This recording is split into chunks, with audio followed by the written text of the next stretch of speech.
Seenaa gabaabaa miseensa Abaa'oo fi gameessa Oromoo Jaal Jaafar Ibraahim Uttoo fi imala qabsoom. Namoonni bilisummaa sabaatiif lubbuu isaanii aarsaa godhanii darban seenaa gootummaatiin bara baraan ni yaadatamu. Dacheen Oromiyaadhaa tan jalqabumaa Waaqni uumamaan badhaasee ganamumaan ilmaan Oromootiif kenneedha. Dachee Oromiyaa badhaatuu tanarrattis jaarraawwan hedduuf ilmaan Oromoo kan hiddi isaanii kuushirraa argametu irra jiraachaa as geemu.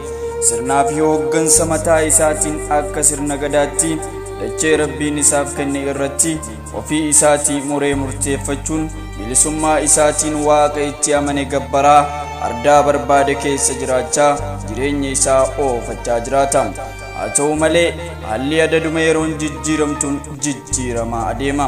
Haaluma kanaan jaarraa lamaan duratti yeroo humni gabroonfattoota nafxanyaa kaaba Absiiniyaa irraa ka'uun meeshaalee ammayyaa fi aadaatiin gara giddugaleessaa weeraruuf dhufu uummanni Oromoos akkaataa isaaf mijaaween waan danda'uun dura dhaabbatee ofirraa qolachaati ture.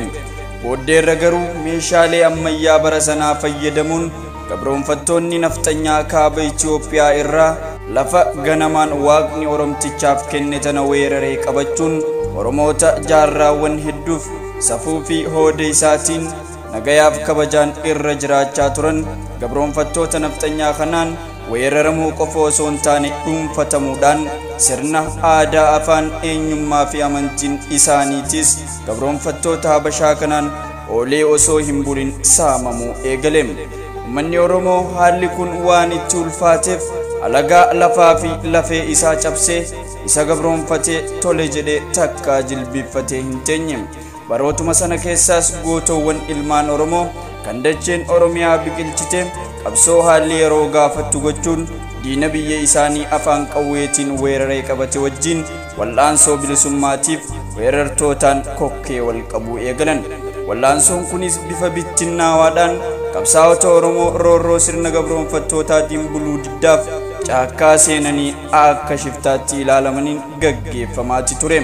Uummanni Oromoo erga kiyyoo harqoota gabroonfattootaa jalatti kufees qabsoon inni godhaa ture bifa qindaawaan waan hin turiniif faffaca'uun qabsoo kanaa injifannoo barbaadamu argamsiisuun diina isaanii irratti akka isaan injifannoo hin gonfanne taasisaati ture. Kanumarraa ka'uun qarooleen sabaa rakkoo kana hubachuun qabsoo Oromoo mataa walitti qabuun caayaa takka jalatti deebisuuf fala akka ta'e hubachuun bara 1973tti dhaaba Abaa'oo jedhamu hundeessaniiti turan. Kanumarraa ka'uun ilmaan Oromoo kumaataman lakkaa'aman kanneen cunqursaa fi miidhaa saba isaaniitiif hirriiba dhaban kutaalee Oromiyaa garaagaraa keessaa dhaaba Abaa'oo kana jalatti gurmaa'uun gabroonfattoota afaan qawweetiin Oromiyaa weeraree dhuunfatee jiru afaan qawweetiin burkuteessuun Oromiyaa walabataate dhiigaan daangaa sararanii ijaaruudhaaf maatii fi haadha warraa jaallatan lakkisanii bosona Oromiyaa filatan. Qabsaa'onni bilisummaa Oromoo bosona Oromiyaa maandheeffachuun diina kuffisanii kufuun wareegama lubbuu kaffalanii dukkana gabrummaa uummata Oromoo irraa saaquuf bahan kan dirree qabsootti achi buuteen isaanii dhabamte tokko lamaa miti. Qabsaa'ota lubbuu isaanii saba isaaniitiif aarsaa gochuun gara qabsoo hidhannootti makaman kana keessaa qabsaawaa fi miseensa Abaa'oo Jaal Jaafar Ibraahim Uttoo nama tokko ture. Jaal Jaafar kan dhalatee guddate godina Harargee Bahaa Afran Qallo Dadar Ona Oborraa Araddaa Nadii Galaansad ganda Bereentootti akka lakkoofsa Habashaatti bara 1925 abbaa isaa Ibraahim Uttoo fi haadha isaa Aishaa Kabiiraa irraa dhalate achumatti guddate. Jaal Jaafar Ibraahim uumamumaan nama gamnummaa qabuu fi jeena namaatti ture. Cunqursaa fi miidhaa uummanni Oromoo ardaa fi qe'ee isaa irratti sirna Habashootaatiin irra ga'u boqonnaa waan isa dhoorkeef waan qabu gurguree galaa qabsoo godhachuun qabsootti makamuu akka qabu lubbuu isaa irratti murteesse. Jaal Jaafar Ibraahim bara 1991 keessa akeekaa fi kaayyoo adda bilisummaa Oromoo jalatti qabsaa'ota yeroo sanii waliin qabsoo hidhannoo gaggeessuuf dirree qabsoo seenam. Jaal Jaafar Ibraahim qabsoo hidhannootiin cinattis gama diinagdeetiin nama waraana adda bilisummaa Oromoo utubaa ture ta'uutu himama. yeroo waraanni adda bilisummaa Oromoo yookaan WBO'n bosonatti beelawes nama yeroo takkatti sangoota lama qaluudhaan waahillan isaa waliin jiraniif gumaachaa turee fi sanbira darbuun gameessa qabsaawaa Oromoo kan ture Jaalburuu Isoo Boruutiif qawwee bituudhaan hoodho mana teessee hin du'ini deemii diina kee ajjeesii du'i jechuun qabsootti akka inni seenu nama taasise ta'u seenaan ragaa bahama.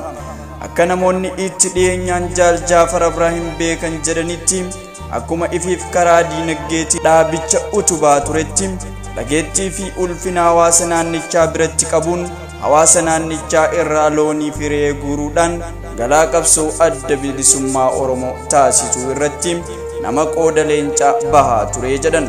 Jaal Jaafar Ibraahim dhaabicha keessatti ergama garagaraa fudhachuun wallaansoo qabsoo kuffisanii kufuu yeroo dheeraadhaaf gaggeessaa kan ture yoo ta'u akka lakkoofsa faranjootaa bara 1995tti qabsoo hidhannootirraa gara maatii isaa keessatti deebi'uun maatii isaa waliin jiraachaa ture.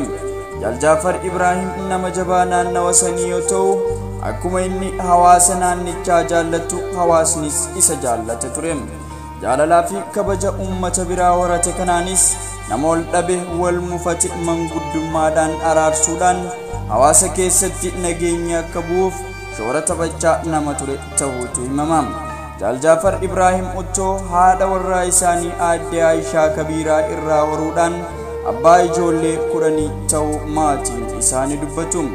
Ilmi isaanii tokko miseensa waraana adda bilisummaa Oromoo kan ture ajjeefamuu Jaal Jaafar Ibraahimiin dura yeroo mootummaa ce'umsaa san ji'a 2 dura lola irratti waraana mootummaa ce'umsaatiin ajjeefamuu seenaan ragaa bahama.